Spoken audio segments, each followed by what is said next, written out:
আজকে আমি বলছি আপনাকে স্মরণ করাতে। ছেলেটা লেখাপড়া করেছে, বিশ্ববিদ্যালয় থেকে অনার্স মাস্টার্স করে বিসিএস ক্যাডার হয়ে বড় একটা চাকরিও পেয়েছে ঢাকাতে। তো মার বাবা এই দুইজনেই গ্রামে থাকে। শেষ পর্যন্ত সংসার চালাতে গিয়ে হিমশিম খেয়ে বাবা একটা রিক্সা ভাড়া নিয়েছে। এই যে গাজীপুর থেকে যে বাসগুলো মনে করেন কাপাসিয়ায় আসে, এখান থেকে 1-1.5 কিলো দই করে ভেতরে যাওয়া লাগে একটা গ্রামে। এখানে এসে বাসে নামিয়ে দেয় রাত 12টা 1টা 2টায়। ওইটার ভাড়া মারলে একটু ভাড়া বেশি হয়। কিন্তু হঠাৎ করে মা অসুস্থ হয়ে বিছানাগত, অনেক দিন ধরে পড়ে আছে। উনি যা উপায় করে ওই টাকাগুলো শুধু ওই ঔষধ কিনতে শেষ। অত বেশ আরামে আছে একটা ধনীর মেয়ের সাথে লাভ ম্যারেজ করে। বউটা আবার আধুনিক, ডাক দিয়ে বলেছে তোমার ওই গরিব মা বাবার পরিচয় দেওয়া যাবে না, তুমি আমারে নিয়ে যদি থাকতে চাও বাড়িও যেতে পারবা না।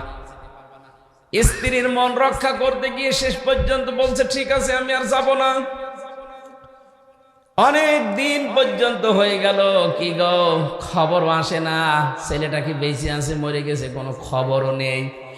শেষ দিন গ্রামের এক লোকের সাথে দেখা হয়েছে, ঢাকার ফার্ম গেট হবে হয়তো এই জায়গাটা।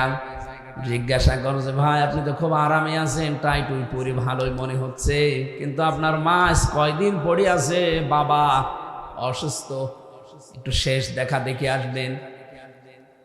স্ত্রীর কাছে অনুমতি চাইতে গেছে, বলে না যাওয়া যাবে না, তুমি যদি যাও তোমার আমি ডিভোর্স দিয়ে দেব। ঠিক আছে ডিভোর্সের গুলি মারি, আমার মাই বাঁচে না বাবাই বাঁচে না, তোর ডিভোর্স নিয়ে করবো কি। রাগ করে ওই রাতে বাড়ি চলে এসেছে। রাত 1টা-1.5টার দিকে যখন বাস থেকে নামিয়ে দিয়েছে, কোনো রিক্সা নেই, কোনো ভ্যান নেই, একটা রিক্সা দূরে কাঁপতেছে।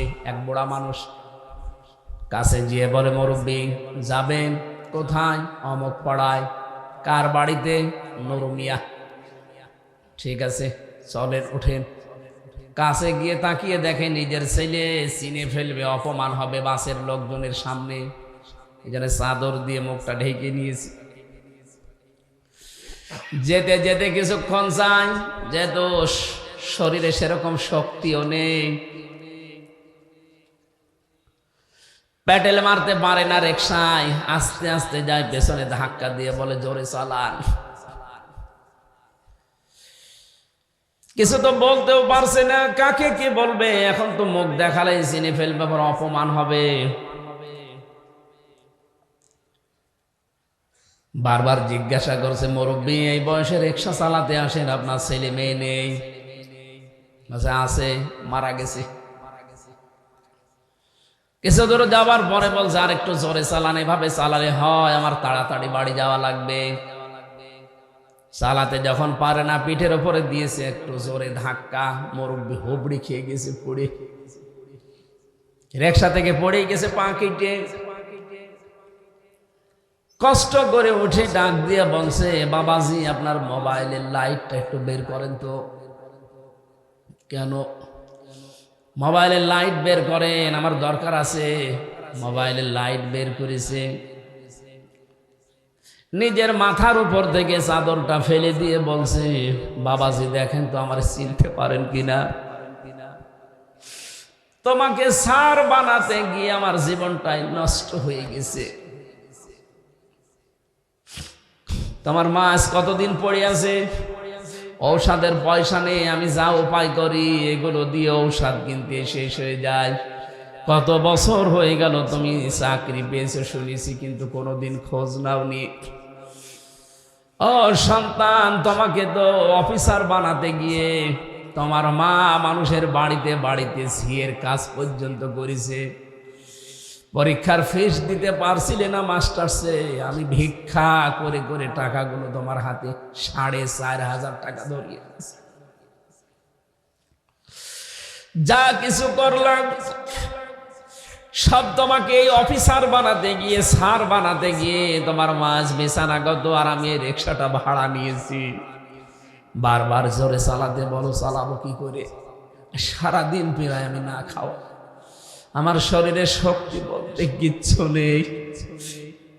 তুমি যখন দ্বিতীয়বার আমারে ধাক্কা দিলে আমি আর কন্ট্রোল করতে পারি নাই, পড়ি আমার পা কেটে গেছে। ছেলেটা রিকশা থেকে নেমে বলছে, আব্বা আমারে মাফ করে দেন। চলেন জলদি করে বাড়ি চলেন। বাড়ি যেয়ে দেখে বাড়ি পৌঁছানোর 10 মিনিট আগে ওর মা মারা গেছে।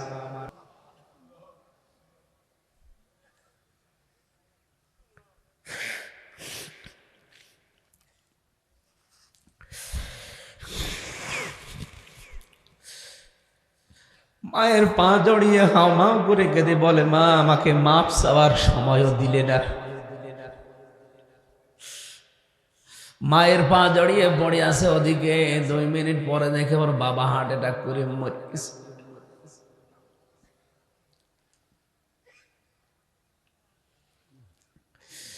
মা বাবাকে জড়িয়ে বলে, দুনিয়াতে যে মাপ চেয়ে যাবো সেই সুযোগটাও পেলাম না, তোমরা তো চলে গেলে, আমার কপালে এখন আগুন লেগে গেছে। ওদিকে ওর বউ তো অলরেডি সকালে পাঠিয়ে দিয়েছে ডিভোর্সনামা, ওর চাকরিটা চলে গেছে। বউ রিপোর্ট দিয়েছে উলট পালট, চাকরি গেছে, বউ হারিয়েছে, মা বাবা দুইজনেই বিদায় নিল। ও গাজীপুর বাসী, আমি আবেগ নিয়ে বলছি না, বাস্তবতায় বলছি। আমাদের কপাল যেন আমার ওই বন্ধুর মতো এরকম খারাপ হয়ে না যায়। নবীজি বলেন, হোমা জান্নাতুকা হোমা নারুকা, মা বাপ তোর জান্নাত, মা বাপ তোর জাহান্নাম। এই দুইটাকে ঠিক রাখা লাগবে, এরপরে তামাম দুনিয়া। যদিও আজকে হাজারো পরিবারে স্ত্রী আর শ্বশুর শাশুড়ির দিকে তাকিয়ে অনেকেই মা বাবাকে আলাদা পর্যন্ত করে দেয়, বৃদ্ধাশ্রমে রেখে আসে। এই গাজীপুরে বৃদ্ধাশ্রম আছে না?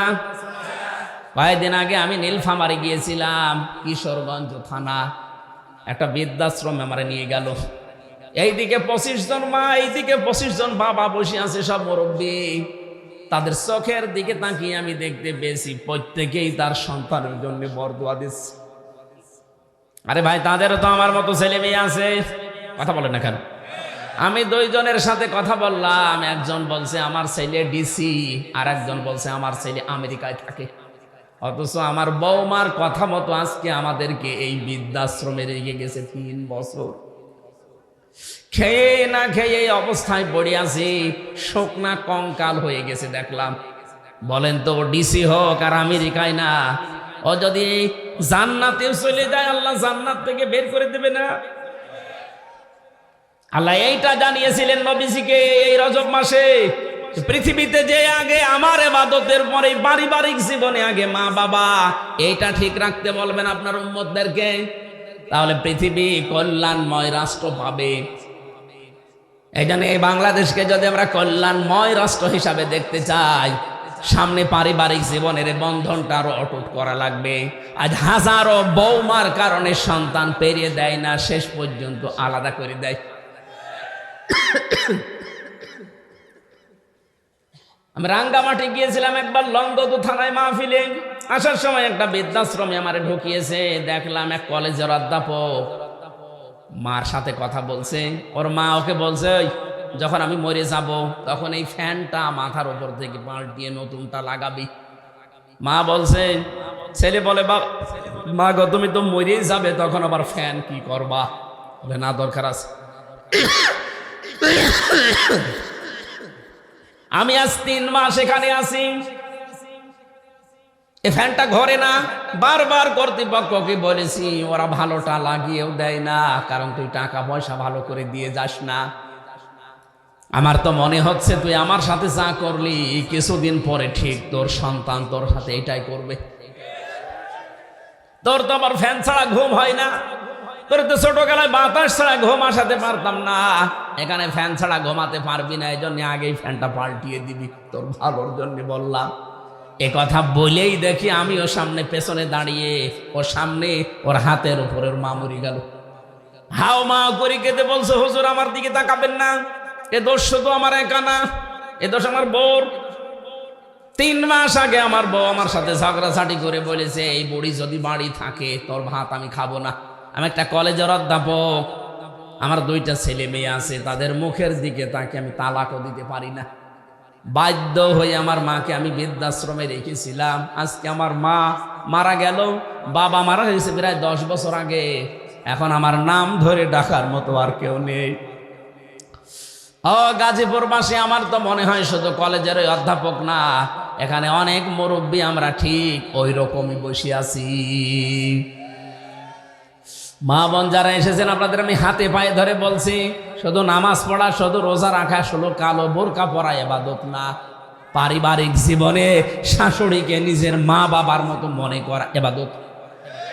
এই ইবাদতটা আমাদের পারিবারিক জীবনে আছে। এইটার নির্দেশ দিয়েছিল আল্লাহ বারবার কোরআনে। শ্বশুর শাশুড়ি যারা আছেন, হ্যাঁ আপনারও ইবাদত আছে।